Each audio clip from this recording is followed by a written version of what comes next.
Olá! Nas aulas anteriores nós vimos que a oxidação de moléculas biológicas permite a extração de energia na forma de elétrons de alta energia, que são mantidos em moléculas de NADH e FADH2. Essas moléculas de NADH e FADH2 são capazes de doar os elétrons para a cadeia transportadora de elétrons, que vai utilizar essa energia dos elétrons para bombear prótons da matriz mitocondrial para o espaço da crista, estabelecendo um gradiente eletroquímico, que é composto por uma diferença de valor de pH e uma diferença elétrica, um potencial de membrana existente na membrana mitocondrial interna. Esse gradiente eletroquímico só é estabelecido graças ao fato da membrana mitocondrial interna ser impermeável a íons. E esse gradiente funciona como uma força próton-motriz que vai direcionar a síntese de ATP pela ATP sintase, assunto desta aula. A ATP sintase apresenta dois complexos. O complexo FO, que está imerso na bicamada lipídica da membrana mitocondrial interna, e o complexo F1, que está voltada para a matriz mitocondrial. Os prótons vão retornar para a matriz mitocondrial através da ATP sintase, passando pelo complexo FO. Ao passar pelo complexo FO, os prótons ligados a componente desse complexo provocam a rotação dessa região da proteína. Esta rotação desta porção da ATP sintase provoca mudanças de conformação no complexo F1, que não roda, graças à presença dessa parte da proteína que funciona como estabilizador. Estas mudanças de conformação na região F1 da ATP sintase é que permite a fosforilação do ADP para a síntese de ATP. Logo, nós temos um processo de fosforilação oxidativa, que depende da oxidação de moléculas biológicas e de mudança de estado redox dos componentes da cadeia transportadora de elétrons. O fluxo de íons pela ATP sintase é acoplado à fosforilação do ADP para sintetizar ATP, que é chamado de acoplamento quimiosmótico. No complexo F1 existem 3 sítios de síntese de ATP, que vão permitir a síntese de 3 moléculas de ATP para cada volta dada por este rotor na ATP sintase. O número de prótons que precisam passar do espaço da crista mitocondrial para a matriz mitocondrial pela ATP sintase para permitir uma rotação completa varia dependendo da ATP sintase.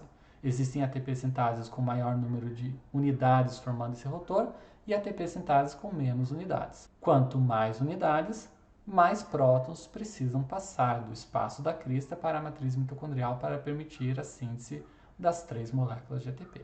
Nesse esquema aqui nós temos a disposição da cadeia transportadora de elétrons, em particular das 3 bombas de próton, que vão bombear próton da matriz mitocondrial para o espaço da crista. E aqui nós temos a disposição das ATP sintases, que se encontram na extremidade da crista, formando dímeros. A formação desses dímeros é importante para estabilizar a curvatura dessa membrana da crista. Os 3 complexos que funcionam como bombas de próton formam, na verdade, um megacomplexo nessa região da membrana da crista. E a formação desse megacomplexo depende da associação com moléculas de cardiolipina. Lembram da cardiolipina? Além disso, o gradiente eletroquímico só é estabelecido graças ao fato da membrana mitocondrial interna ser impermeável a íons. Já a membrana mitocondrial externa, como nós vimos na primeira aula, é extremamente permeável, permitindo a passagem livre de moléculas até 5 kDa, aqui representado por essa região interrompida na membrana mitocondrial externa. Nessa reconstrução tridimensional, nós conseguimos ver as fileiras de ATP sintase formando dímeros na extremidade da crista mitocondrial. E aqui nós temos um detalhe. Em algumas espécies de fungos já foi descrito que, durante o processo de envelhecimento, ATP sintases que se apresentavam como dímeros passam a estar presentes como monômeros. Vejam essa animação que demonstra o funcionamento da ATP sintase. que realiza a síntese de ATP através de uma catálise rotacional direcionada pelo fluxo de prótons. A ATP sintase é uma máquina molecular que funciona como uma turbina para converter a energia armazenada em um gradiente de prótons em energia química armazenada na forma de ligação química do ATP.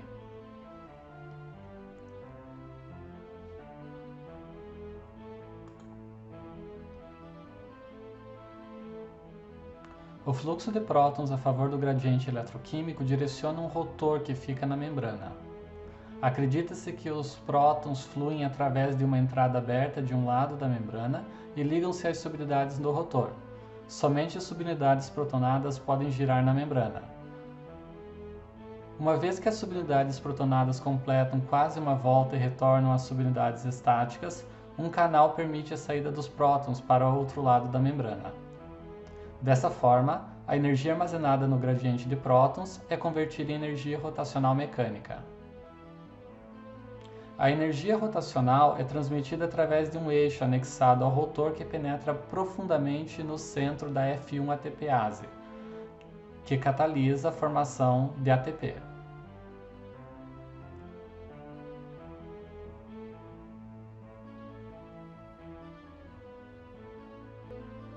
A porção F1 ATPase da ATP sintase foi cristalizada.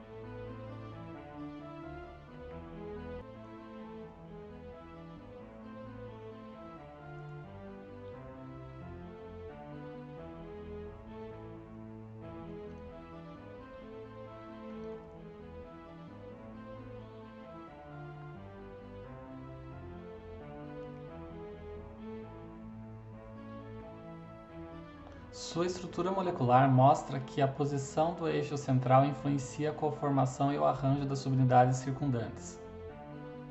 São essas mudanças que impulsionam a síntese de ATP a partir do ADP. Neste modelo animado, diferentes estados conformacionais são alinhados como uma sequência temporal, como ocorreria durante a rotação do eixo central.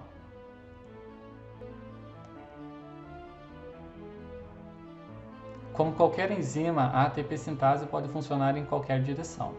Se a concentração do ATP for alta e o gradiente de prótons baixo, a ATP sintase funcionará inversamente, hidrolisando o ATP à medida que bombeia prótons através da membrana.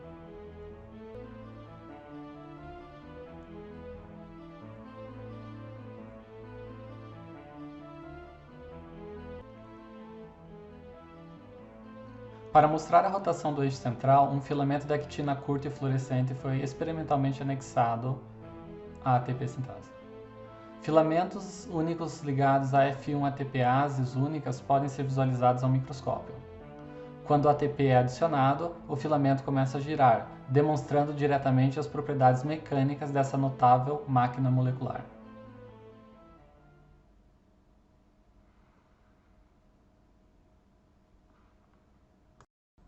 Para que o ATP seja útil para a célula, é necessário a manutenção de uma razão entre ATP e ADP adequados, visto que a hidrólise do ATP, representada nesta equação, está acoplada a vários processos celulares, que sem essa hidrólise não aconteceriam. Contudo, a quantidade de energia fornecida pela hidrólise do ATP depende da concentração, como nós podemos ver nesta equação. Nesta equação, nós temos que o ΔG, ou seja, a variação da energia livre, que revela o quão longe uma reação está do equilíbrio, depende de um valor de ΔG0, ou seja, uma variação de energia livre que depende da natureza da reação. No caso, a reação de hidrólise do ATP liberando ADP e fosfato inorgânico, o ΔG0 é de menos 7,3 kcal por mol. Mais a constante dos gases vezes a temperatura absoluta em Kelvin, vezes o logaritmo neperiano, o logaritmo natural, da concentração dos produtos sobre a concentração do substrato. Considerando o ΔG, nós temos que quando ΔG é igual a zero, uma reação está no equilíbrio.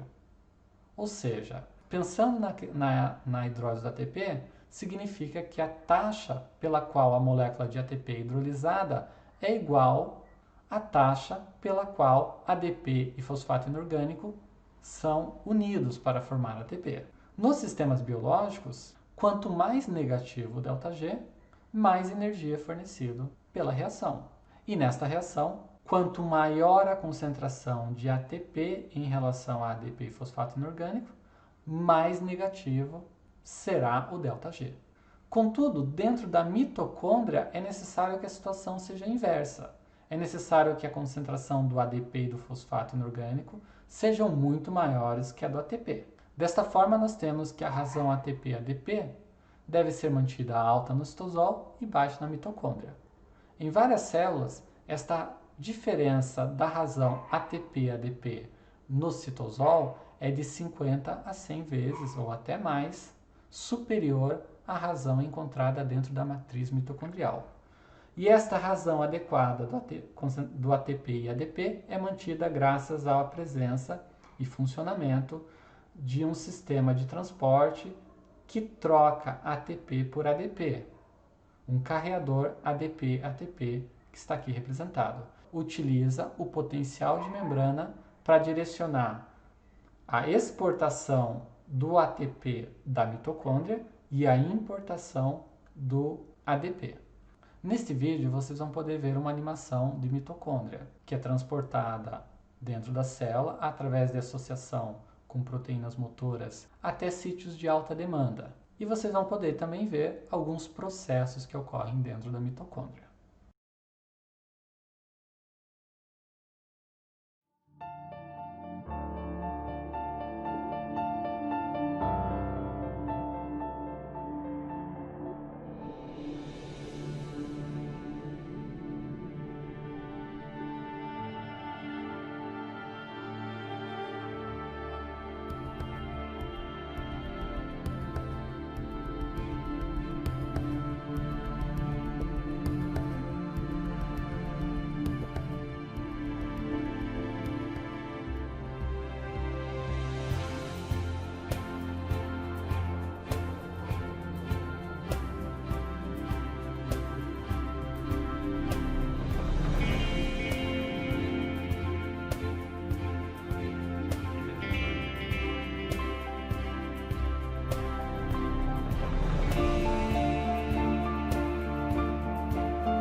Como pontos principais desta aula, nós temos que o bombeamento de prótons gera um gradiente eletroquímico que funciona como uma força protomotriz, capaz de fornecer energia para a ATP sintase sintetizar ATP.